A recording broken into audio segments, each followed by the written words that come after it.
my opinion, Flowey is the most well-written character in Undertale. Now, that's not quite enough to make him my personal favorite. He's extremely childish, basically making the edgiest line you could think of into his own special catchphrase he likes to spout every 5 seconds. Whenever he actually does something intelligent to gain the upper hand, he always finds a way to screw it up, either letting his ego get the best of him, or flat out giving up on his goals. However, those flaws work perfectly for his character. They are what gives him complexity, and I can respect that. After all, despite all his flaws, he's just such a wonderful friend, and nothing quite shows just how wonderful of a friend Flowey can be as Undertale Yellow's neutral ending. Undertale Yellow tells us the tale of the 7th human to enter the underground. Yes, 7th, because if you count Kara, 7 humans actually fell into the underground before Frisk did. This human is the owner of the Yellow Soul, named Clover based on the healing item the Yellow Soul gives you during the Omega Flowey fight. Clover heard that 5 humans had gone missing, meaning no one on the surface noticed or cared to look when Kara went missing, which actually makes a lot of sense. Clover decides to play hero and descends into the underground to find the missing humans, a choice they would likely come to regret for the rest of their many lives. You see, Flowey saw Clover enter the underground. However, he decided not to immediately engage, instead opting to keep a distance and observe. This implies that Flowey may have gotten a bit impatient by the time the events of Undertale happen, since there he pretty much immediately attacks you. It makes sense though that a slightly more patient Flowey would be hesitant to try fighting a human. You have to remember that this kid couldn't even beat Asgore. Although neither could any of the previous fallen humans apparently, but considering Flowey's last encounter of humanity, I think it makes sense he would be a bit hesitant to get into a fight with this one. Flowey finds that when he leaves Clover alone, they always end up just completely giving up on their mission, instead living a peaceful life with Toriel. Now, something important to remember about Clover's character is that they are a child. Clover entered the underground with a toy gun. This is the equivalent of a kid putting on a cape and taking a big stick to fight monsters in the woods, only to come face to face with a pack of hungry wolves. Clover was all bark, no bite. I imagine when they realized just how terrible of an idea entering the underground was, they were happy to give up on their original goal and live under the care of Toriel instead. This kid probably didn't have great parents anyway. Flowey was not happy about this. Not only did he need someone to take out Asgore for him, but Clover ended up living with Toriel of all people. Seriously, Toriel really gets under Flowey's, plant matter. Just look at this.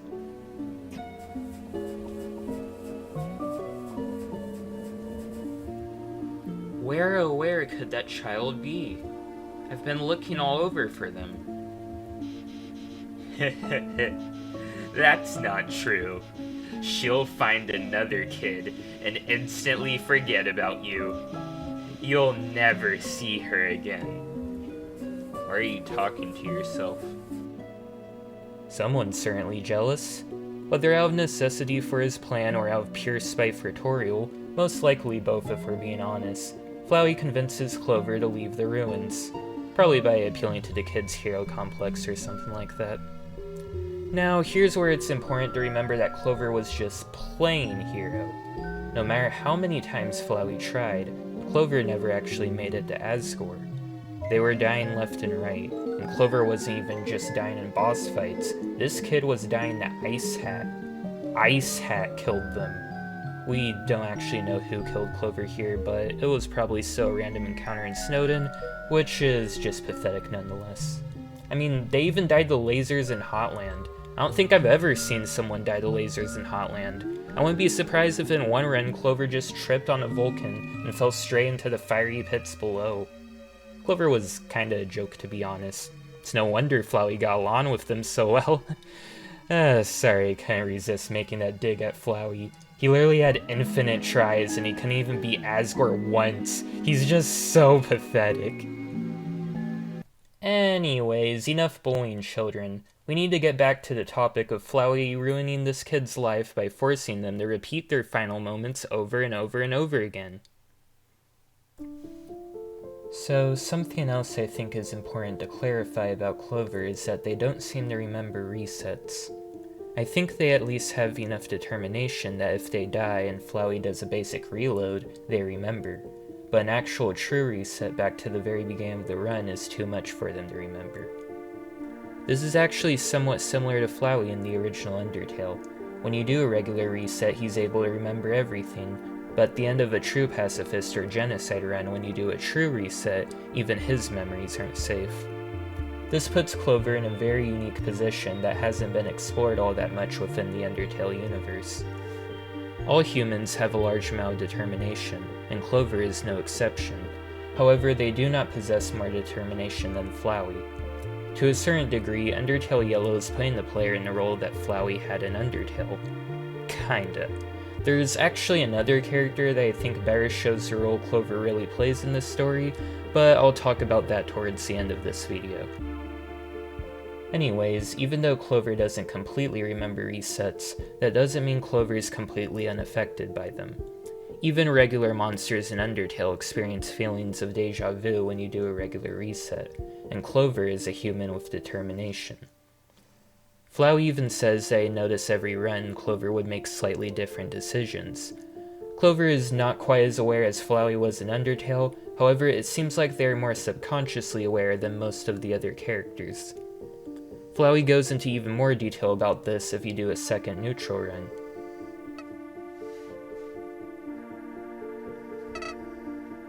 Heh.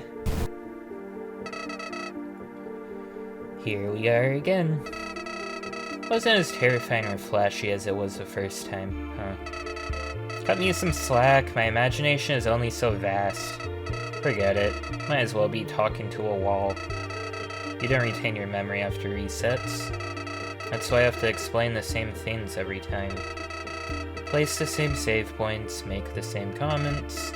Golly, this place sure is. Keep up the good work, buddy. Remember your mission. Over and over and over and over. But I notice things each run. You solve puzzles faster. You defeat monsters faster. You navigate the underground like you have a map. All that, yeah, I know your memory is wiped clean. I can't explain it. Maybe at some point it'll all culminate. It will finally lead me to what I need. Until then, I'll reset. And reset, and reset, and reset. Clover isn't just making different decisions each run, they're getting better. Every timeline they go through, every death they experience, and every horrible thing Flowey does to them sticks with them in the back of their mind. You can even see how much the resets have affected Clover from the very start. Look at the beginning of Flowey's story. Do you see what's wrong here? When Clover first entered the underground, Toriel had already made her way all the way to the flower bed before Clover even got up. By the time we play, however, Clover immediately gets up from the flower bed, goes into the next room, gets in a small scuffle with a frogget, all before running into Toriel. Flowey's conditioning Clover to become the protagonist capable of going head-to-head with these powerful monsters. This is why I find Clover's character so fascinating. Not only does it show just how messed up and horrifying Flowey really was in his prime, but by letting us play as Clover, Undertale Yellow shows us the effects of the resets from an angle we've never really gotten to see before. This time, we are the ones at the mercy of someone with control over the timeline. Not only does it give us a new perspective on Flowey and his control over the timeline, but it also works to make Clover into a really compelling character. Clover was just a dumb kid expecting to enter the underground and find 5 living humans waiting for them. Now, after having to experience their own death hundreds of times, they've become a genuinely mature and competent hero. I genuinely feel like this is why Soroba is so surprised to see how capable Clover is. Even human children in this world typically aren't this good in these kinds of situations. The irony of this whole situation is that by putting Clover through all this, Flowey is what likely made absorbing Clover's soul so difficult. If he had immediately attacked as soon as he saw them, Clover likely wouldn't have built up enough determination to keep going in a fight like this. Once again, I'd like to remind you that Clover died to lasers in Hotland. There's no way they would have been able to handle these boss fights. But thanks to Flowey, they've built up a whole lot of resolve. They didn't gain EXP, but they gained genuine experience. Wait, that's not how the line goes. Anyways, there's one last aspect to this whole thing that I want to go over, and that is Undertale Yellow's No Mercy route. Or what I personally like to call it, the Regicide route. Alright, so remember how earlier I said that there's a character who shares a role similar to Clover even more than Flowey does in the original Undertale? Well, that character is none other than Noelle Holiday from Deltarune. Yep, this is where things get really interesting. So as I went over, Clover has been affected by the constant resets Flowey has been doing, and this has most definitely taken its toll on their psyche. I wouldn't be surprised if Clover's first few runs were neutral runs. I don't necessarily think they attacked any monsters out of pure bloodlust, but I think it's just natural that most people would try to defend themselves when they're attacked, especially if they don't have access to a save system that lets them cheat death. I think the true pacifist version of Clover is only possible because of all the resets they've gone through. Clover's been conditioned to keep their cool in stressful and dangerous scenarios. On the other hand, however, these resets are also what make the Regicide version of Clover possible. While it's true that Flowey is the one that's essentially trapped Clover in a time loop, it's the monsters who have actually been killing Clover over and over and over again, even if they aren't aware of it. Clover from the beginning likely already expected the monsters to be holding the fallen humans captive, so with that expectation of the monsters to be, well, typical monsters, along with the cruelty Clover has had to personally experience from them again and again buried deep in their subconscious, it would likely at some point lead to Clover instinctually seeing them all as irredeemable. In this case, the resets caused Clover to go from seeing the monsters as a threat to seeing them as an enemy that must be eradicated with extreme prejudice. This was always a small part of Clover, but now, because of all the trauma that's been built up in their subconscious, this more aggressive part of them has been brought to the forefront. Flowey indirectly increased their level of violence. This is where the comparison to Noelle comes in. This whole time, this entire game, has been Flowey doing a weird route.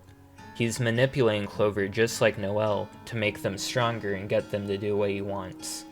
Regicide Clover and Snowgrave Noelle practically mirror one another. They both start out relatively innocent, and are then manipulated into becoming more violent by someone with power over them. Then, after fighting enough battles, it all culminates into them using a new, powerful special ability that they never had access to outside of this route. The only thing that could make this connection to Deltarune's weird route more prominent is if Clover used this new special ability on a blue bird monster or something like that. Wait a minute.